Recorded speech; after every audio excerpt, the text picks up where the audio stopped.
Com a pandemia que isolou a todos, famílias grandes e pequenas e pessoas de diferentes idades que moram sozinhas, a busca pelo tema depressão e suicídio na internet disparou.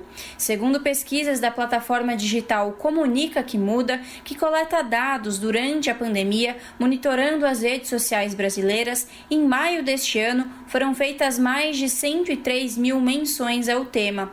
Também foi registrado aumento no número de relatos de tentativas de suicídio de 6,3% em 2017 para 23,5% em 2020. Para o psicólogo clínico Alexandre Céspides, ex-secretário municipal de saúde de Pirangi e Catiguá, no interior paulista, o que leva uma pessoa ao suicídio é a falta de tratamento. Depressão, ela tem uma série de... é um transtorno mental, tem uma série de sintomas associados, como alteração no humor, alteração no apetite, alteração na concentração, alteração na memória.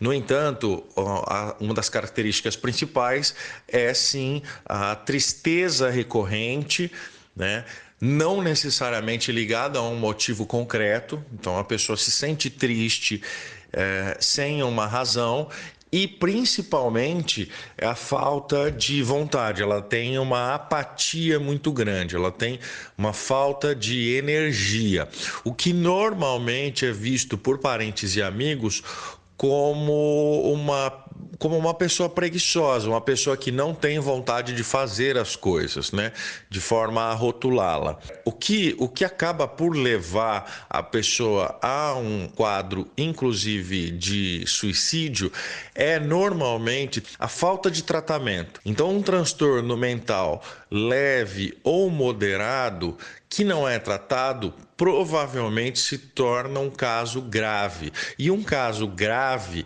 de transtorno mental provavelmente acaba por levar a pessoa ao suicídio. É o caso da jovem de 27 anos, Maria Paula Vieira, que hoje leva uma vida tranquila devido ao tratamento com remédios e terapia. Ela conta que durante a infância e adolescência sofreu com crises de depressão que foram rapidamente observadas pela mãe e tratadas. As crises que voltaram aos 18 anos também foram tratadas com terapia. O apoio da família e a terapia foram fundamentais, conta Maria Paula. Hoje, ela continua com tratamento para transtorno de ansiedade generalizada através da terapia. Eu tive depressão entre a infância e a adolescência. Eu tinha cerca de 11 anos e eu comecei a desenvolver um quadro depressivo. Por ser mais nova, não entender muitas coisas, Quem observou isso foi minha mãe. Sempre fui muito bem amparada pela família, E isso faz muita diferença, principalmente quando você tem depressão ainda muito novo. Então minha mãe começou a observar que eu andava mais triste, chorava, tinha um choro mais fácil, falava muito em suicídio. Então aí ela me levou até um psiquiatra. Ele fez diagnóstico de depressão e eu estava num quadro depressivo bem profundo mesmo já. Então eu comecei sendo tratada já com medicação e depois em conjunto terapia. E eu falo que a terapia foi essencial, para realmente eu conseguir ter força de sair, de entender todo esse meu processo, de entender o que eu passava, o que eu vivia, porque eu entrei nesse período, porque que eu pensava aquelas coisas, E trazendo aquilo para a realidade, trabalhando isso dentro de mim.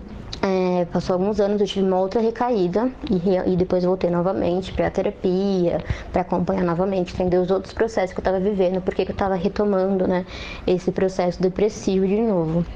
E aí eu fiquei bem da depressão e atualmente eu sou diagnosticada com o TAG, que é o transtorno de ansiedade generalizada. É uma coisa assim que eu trato, tem uns períodos que eu tomo medicação, tem outros que eu consigo ficar sem, mas a terapia é o que mais me ajuda na questão da ansiedade, que mais me ajuda a ter controle, de realmente pensar e avaliar aquilo, colocar para a realidade. O tratamento para pessoas que estão com quadros depressivos são multifatoriais, comenta o psicólogo Alexandre Céspides. Além da medicação adequada, receitada por psiquiatra, é necessário viver a vida normalmente, desempenhando tarefas e ocupações. A terapia com psicólogos para entender e trabalhar os sentimentos também é importante, avalia o Dr. Céspides. tratamento para as pessoas que estão num quadro depressivo são multifatoriais, né? A pessoa precisa sim de uma reposição química, né? Porque a gente está falando de um transtorno que interfere nos neurotransmissores, então a pessoa precisa sim de medicamento. Depois ela precisa de outras atividades durante a vida dela, então ela precisa compor a vida dela com outras atividades e, obviamente, ela precisa de um atendimento psicológico para entender e trabalhar os seus sentimentos. Ela precisa fazer um atendimento psicológico, que, obviamente, vai fazer com que seja impedido ou minimizado o risco de quem tem uma ideação suicida. Durante a pandemia, muitos psicólogos estão atendendo gratuitamente. Outra forma de buscar ajuda é através do Centro de Valorização da Vida, que oferece apoio emocional e trabalha na prevenção do suicídio. Mais informações no site do CVV, cvv.org.br. Larissa Boder, Rádio Brasil Atual.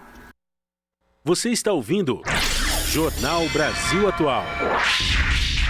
As notícias que os outros não dão.